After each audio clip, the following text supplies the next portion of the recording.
কতটা ভালোবাসো সেটা তো দেখলাম। এক ঘর লোকের সামনে তুমি আমাকে চড় মারলে। হ্যাঁ মেরেছি, মেরেছি, কারণ তুই যেটা করেছিস সেটা আমার ভালো লাগেনি। তুমি যেটা করেছো সেটাও আমার ভালো লাগেনি। অন্যায় করেছো তুমি। তাহলে মার আমাকে, মার মার, আমি অন্যায় করেছি, মার, দুকালে চড় মেরে শোধ বোধ করে দে। তাই বলে তুই চলে যাবি? এ যদি আমার নাতনি হতে পারতো এভাবে চলে যেতে। চড় মেরেছি, বাবুর রাগ হয়েছে, দাঁড়িয়ে দাঁড়িয়ে কাঁদছে। যা যা যা যা, আমি ভালো থাকবো। না, যা যা যা, হ্যাঁ আমি ভালো থাকবো। আমি যাব না দাদু।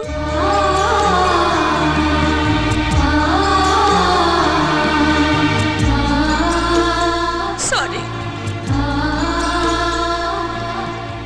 এবার তুমিও সরি বলো। তুমিও তো অন্যায় করেছো। সরি।